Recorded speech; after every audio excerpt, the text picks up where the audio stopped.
Yes, hello guys, welcome to my YouTube channel.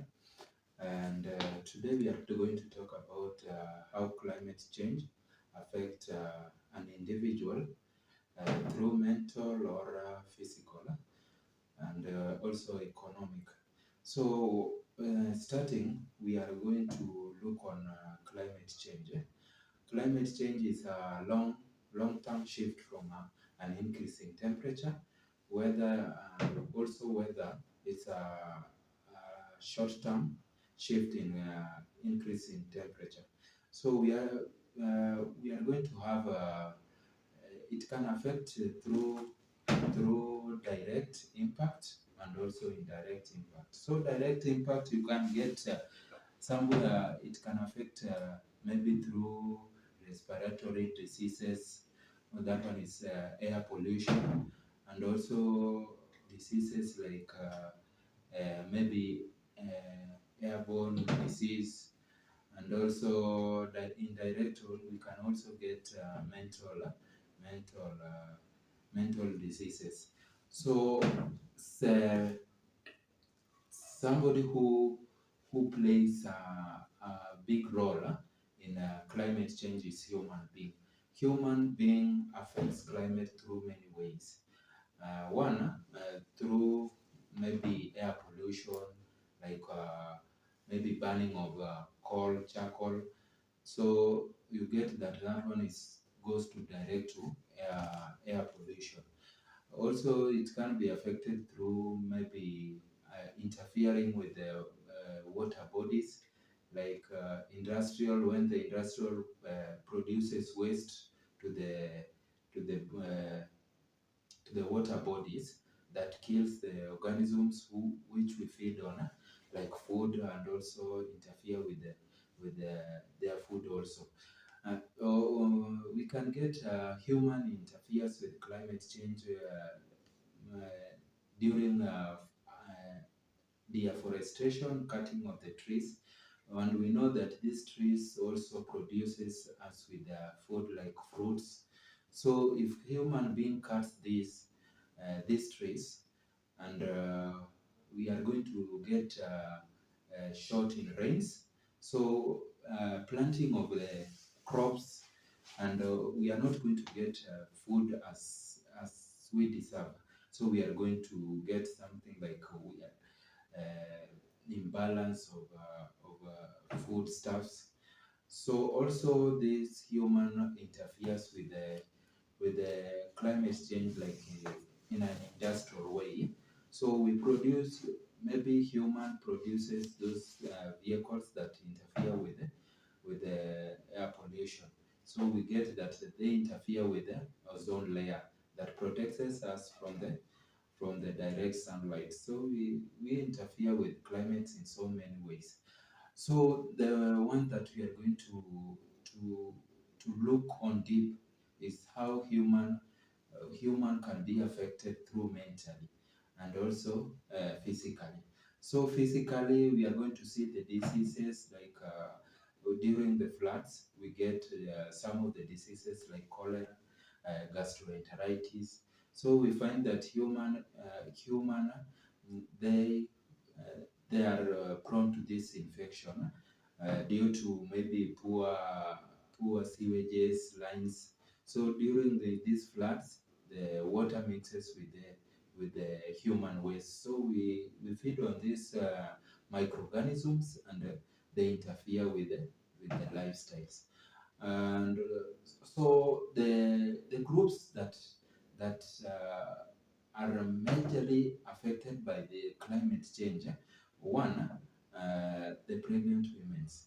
So the pregnant women, they like you find that the pregnant women who are in a drought areas, they don't get the classification of these foodstuffs, the 10 steps, the 10 groups of foodstuffs.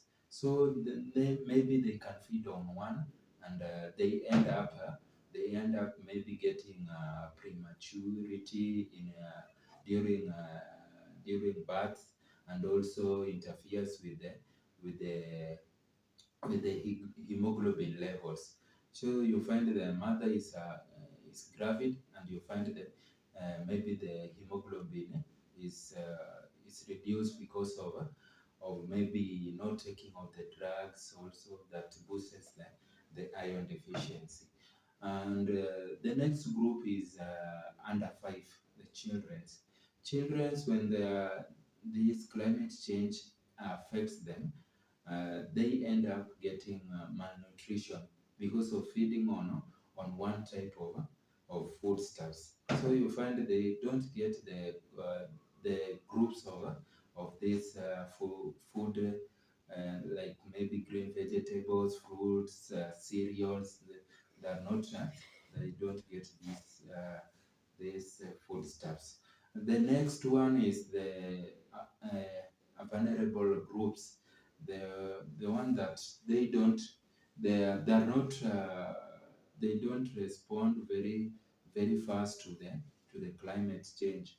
Like you get that during floods that got unaware of the climate change, so that they lose their life because they cannot escape this climate change. So, and also the elderly, they get mental illness, maybe losing a family member, losing your wealth. So you lose your wealth, and also interferes with the mental abilities. So we settle as maybe psychological counseling, so that they can maybe cope with the situations and also accompany them. So we find that these groups, they're the ones that they are got on a climate change.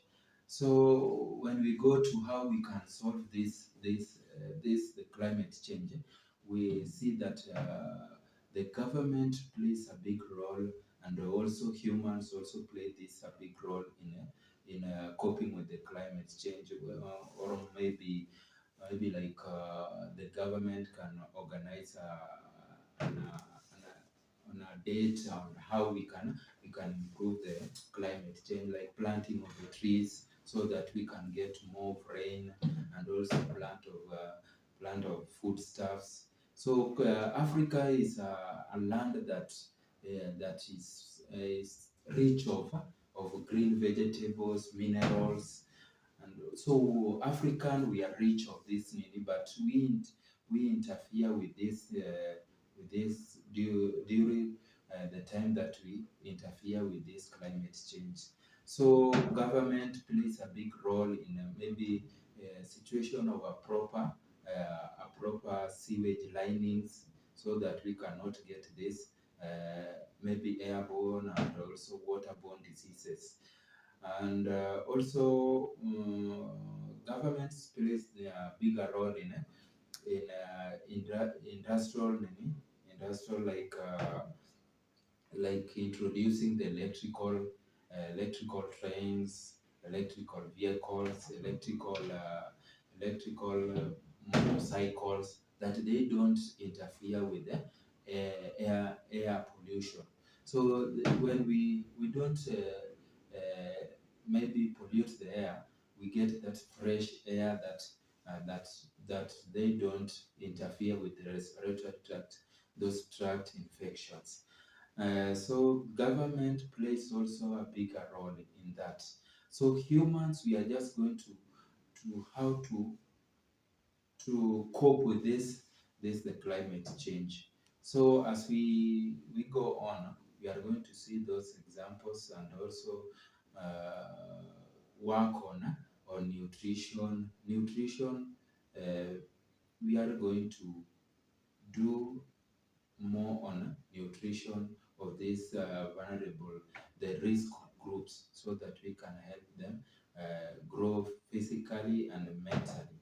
So follow me in the next part of this video. We are going to talk about nutrition on climate change. Thank you, and remember to subscribe in this channel.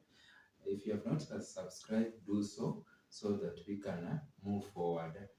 please, if you have subscribed, don't unsubscribe, so that we can move and support me in this journey. Thank you very much.